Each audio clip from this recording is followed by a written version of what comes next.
Yo, you guys, this is Blacklist of the Abyss, and this is my review for Tokyo Ravens, Episode 4. Now, this one starts off with Harutora and Toji. They make it to the prep school. They go in, they meet these familiars at the entrance, and according to them, Harutora has a familiar. Later, apparently he didn't know what they were talking about, even though later in the episode, he specifically states that he is aware that his father gave him a familiar. So whatever. But and that familiar's Cone, who we meet later on in the episode. But before then, we meet Mio Kurahashi, who is the principal, and she's also from the famous Kurahashi family. Um, they while Toji and Haruto are talking with her, Yako comes up a lot. We learn a little bit about what he did. According to Toji, he actually developed Imperial Omnio magic. Then like we've been told before, he also caused the spirit disasters in Tokyo. So he's got some good parts to him, and he's got some bad parts to him. Apparently, the principal Kurahashi, she actually, or Mio, I'll call her since there's another Kurahashi. Principal Mio, she actually met Yako as a kid. So and she makes a point of saying that Omnioji are still human. Um, some people like the Yako devotees that she brings up don't treat Yako as a normal human being, but they treat him as something higher than that.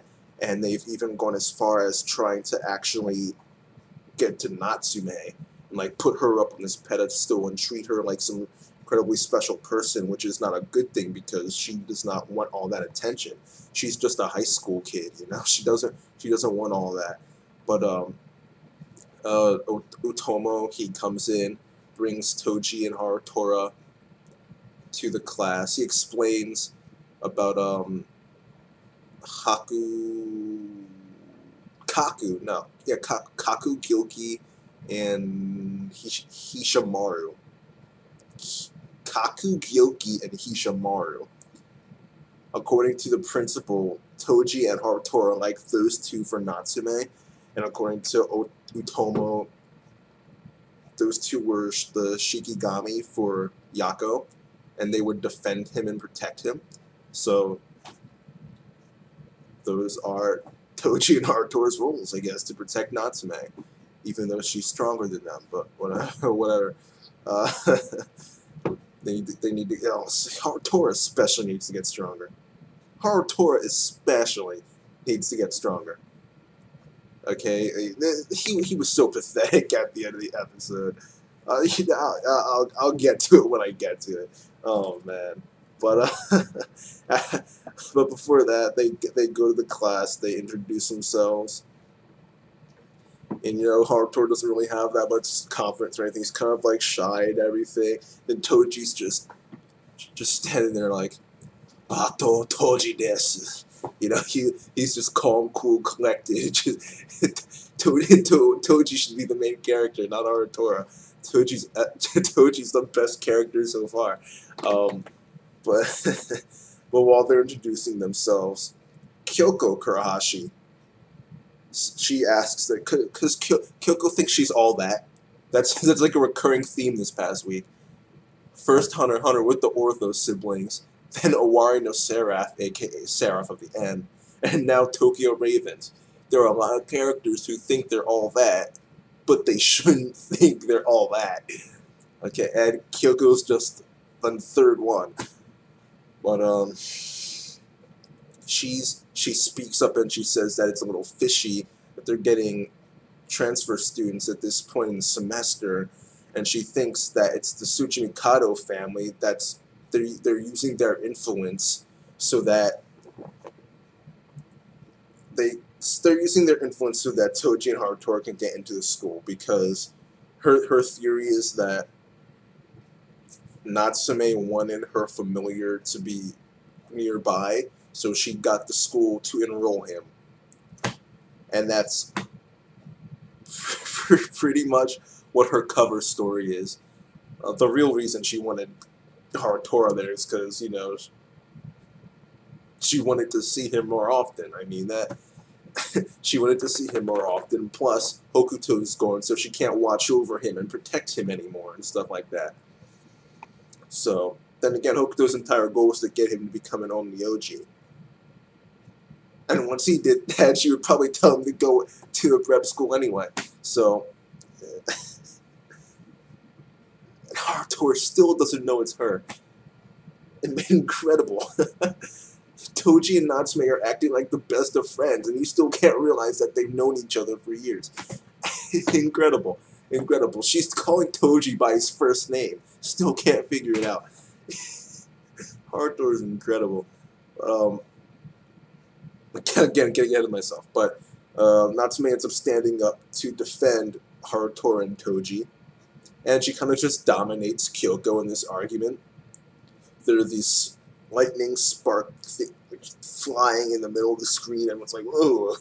And Naruto's like, whoa, we should stop this. He looks over to Jin Utomo, and he's like, hey, sorry, I forgot to stop it. And then he looks over to Toji, and he's enjoying it too. So he's like, dude, all these people are crazy.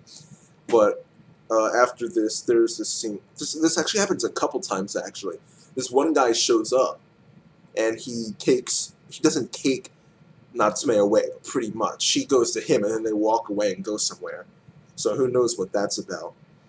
But the first time this happens, Toji takes advantage, and he goes and talks to Tenma, who is, for some reason, voiced by Hiro Shimono.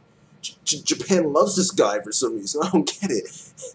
They have him voicing so many freaking characters. It's unbelievable. None of these characters even fit.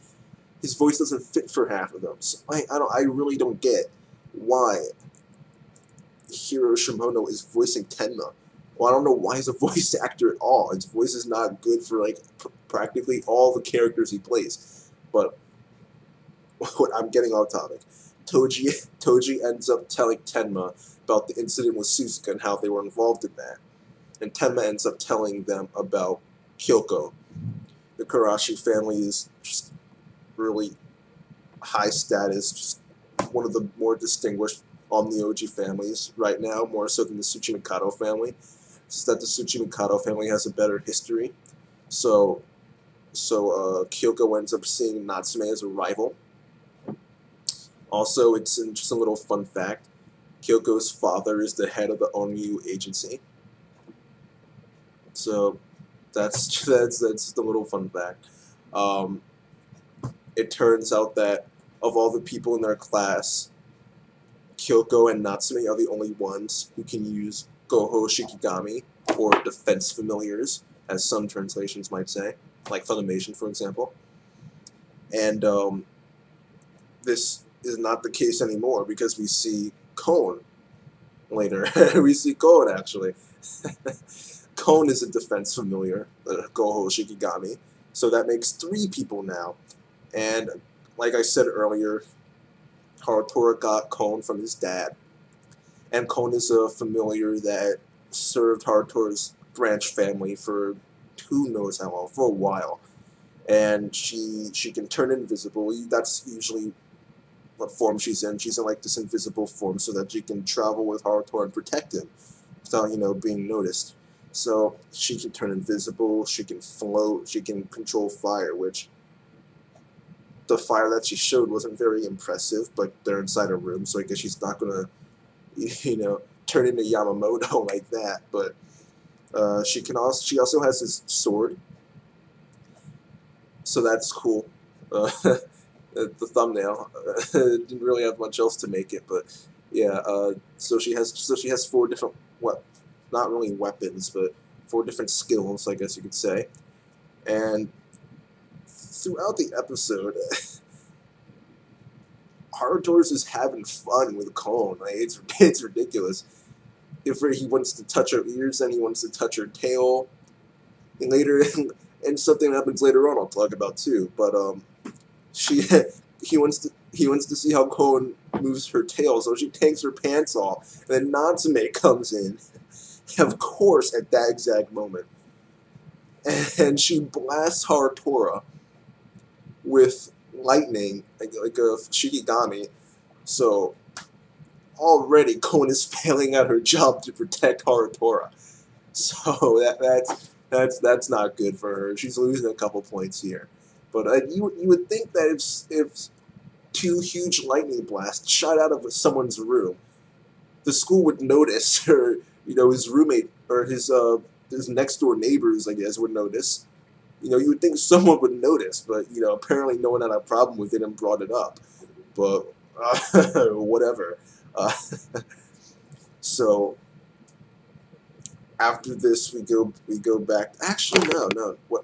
What happens after that is we see this room filled with these tags and these guys talking, and they're talking about like a bunch of random stuff, like a king being vindicated. There's some organization as well.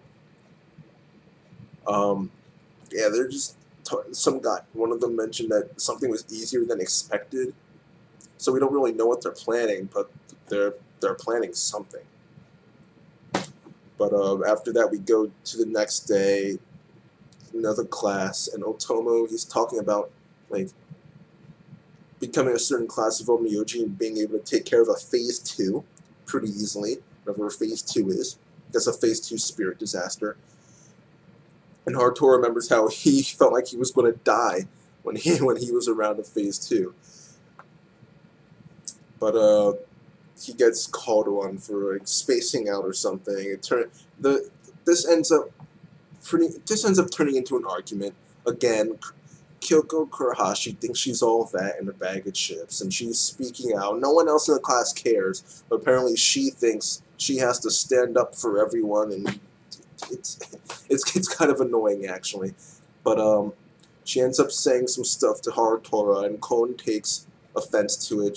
She's not happy at all, and she sweeps Kyoko off of her feet and like points her sword at her. And it could have been a much cooler scene if Kon wasn't like breathing heavy. If she wasn't breathing heavy and blushing every like other second. It could have been a cooler scene. But in the manga, I actually liked it better because in the anime they did show like the shock on people's faces, but it's more like shock due to the fact that Kon just knocked Kyoko over, rather than surprised at the fact that, oh my god, this new kid has a Goho Shikigami. In the manga, they made a point of stating that these kids were surprised because only the two best kids in the class had a Goho Shikigami, and now this new kid, all of a sudden, some new kid who's slow and doesn't know what he's doing, suddenly has one. So they made a point of pointing that out in the manga, so I liked that. So I wish the anime had done that. But the scene I was talking about before, where Haruto is messing around again, it's like he slaps Kon in the head with like papers, then he like picks her up and starts like shaking her back and forth, and I'm thinking like, I wonder what it's like to be one of the kids in that class. Like, can you imagine just sitting there and all of a sudden this kid's just like swinging his Shikigami back and forth with this like gag look on his face, and like it was the strangest thing. And then Kurahashi ends up summoning her two familiars, and then Utomo, he's like, you know what? Let's just have a battle of familiars. So she has her two familiars, like Haku, Fo, or something like that, another one. And Harutora has Kon, but he shows up in freaking like kendo gear, and he's got this wooden sword, and they're like, what? Wait, what are you doing? This is a battle of familiars. And he says, Kon, you take the white one, I'll handle the black one.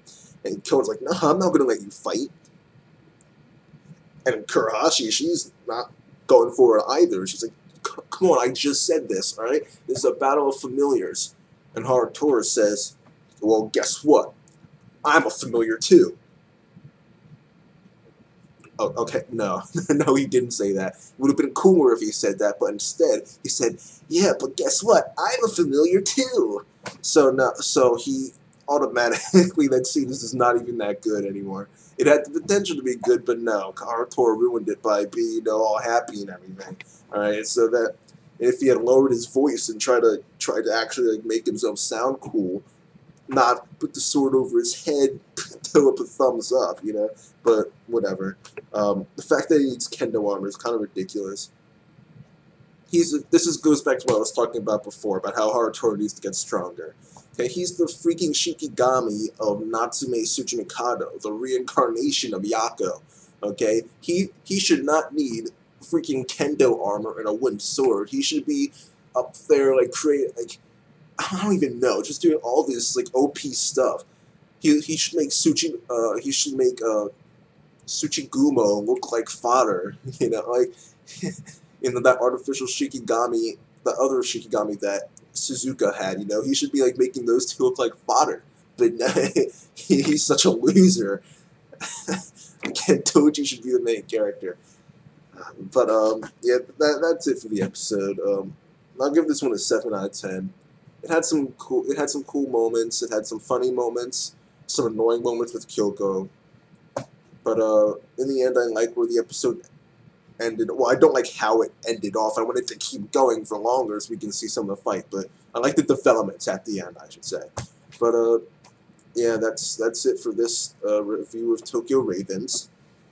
I'll give this episode a 7 out of 10, like I said. Hunter x Hunter review will not be up for at least another hour or two because I haven't even watched it yet. But yeah, that's it for now. Rate, comment, subscribe, and I'll see you guys next time.